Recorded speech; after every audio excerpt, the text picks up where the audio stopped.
बिस्मिल्लाहिर्रहमानिर्रहीम। अस्सलाम वालेकुम दोस्तों, वेलकम व्यूवर्स।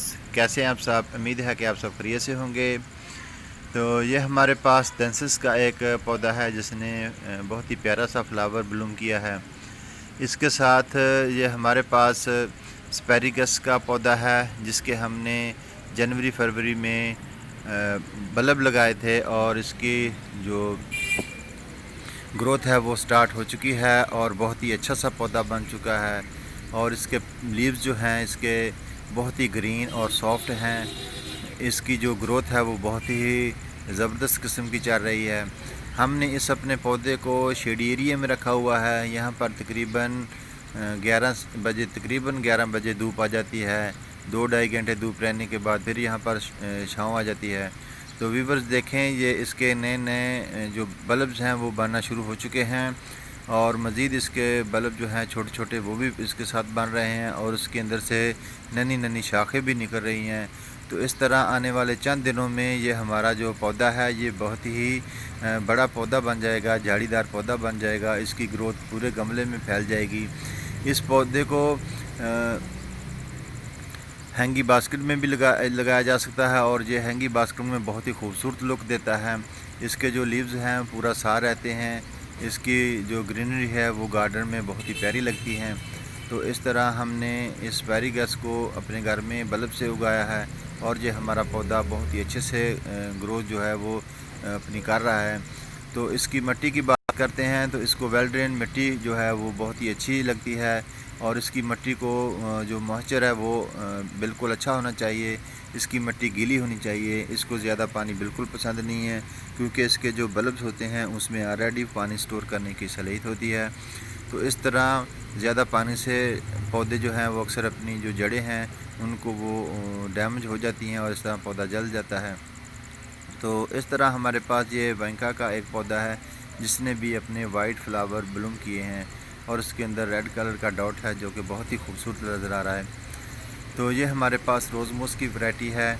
इसमें हमारे पास 5 कलर की वैरायटी है। अभी तक 3 कलर ने ब्लूम करना शुरू किया है। ये हमारे पास ऑरेंज कलर का है, दिखने में तो रेड लगता है लेकिन है ऑरेंज कलर का। इसके साथ हमारे पास वाइट और हल्का सा पिंक कलर है इसमें, ये भी बहुत प्यारा शेड दे रहा है। तो इस वैरायटी ने हमारे पास बहुत सारे फ्लावर ब्लूम किए हुए हैं। तो बात करें रोज़मोस की तो जिसको भी इस मौसम में लगाना बहुत ही आसान है। इसकी जितनी टहनियाँ लगाई जाएं उतनी ही इसकी ग्रोथ हो जाती है। तो गार्डन में ये सबसे आसान और इजी रोज़मोस ही है जो लगाना और इसकी ग्रोथ करना बहुत ही आसान है। हमने इसके बहुत सारी टहनियों को हैंगी बास्केट में भी लगाया जो कि एक अपना डिफरेंट लुक देता है। तो इसके साथ हमने एक और हैंगी बास्केट बनाई है जिसमें हमने एक और पौधा लगाया हुआ है लाल पत्तों वाला। तो हमारे पास जो हमारी ग्रीन कैरी है इसमें हमने डिफरेंट तरीक़ों से रोज़मोस लगाई है और काफ़ी सारी रोज़मोस लगाई है। तो इसने भी बहुत सारे ब्लूम किए हैं। तो आए चलें आपको एक डिफरेंट फ्लावर से मिलाते हैं। ये व्यूवर देखें, ये पीनट का फ्लावर है यानी मूंगफली का। तो ये अभी काफ़ी बड़ा पौधा हो चुका है और इसने भी फ्लावर देने शुरू कर दिए हैं। तो ये तकरीबन 2 से 2.5 घंटे फ्लावर रहता है, इसके बाद ये खुद मुरझा जाता है। तो व्यूवर इसका मतलब है कि इसके अंदर जो मूंगफली है पीनट के हैं वो बल्ब बनने शुरू हो चुके हैं और इसके नीचे मूंगफली बननी शुरू हो चुकी हैं पौधे के नीचे। तो उम्मीद है कि ये इस पौधे पे भी काफ़ी सारी हमें पीनट मिल जाएगी। तो इसके भी हमारे पास काफ़ी सारे पौधे हैं। हम इसके ऊपर मुकम्मल एक वीडियो बनाएंगे और आपको दिखाएंगे कि हमारे जो पीनट के पौधे हैं कितने हेल्दी और बड़े बड़े हो चुके हैं। तो व्यूवर ये देखें, हमारे पास रोज़मोस के जो हमने काफ़ी सारे गमले लगाए थे वो उन पर बहुत सारी फ्लावरिंग आ चुकी है और ये बहुत ही प्यारी और खूबसूरत लग रही हैं। तो व्यूवर्स आज की हमारी वीडियो आप लोगों को कैसी लगी?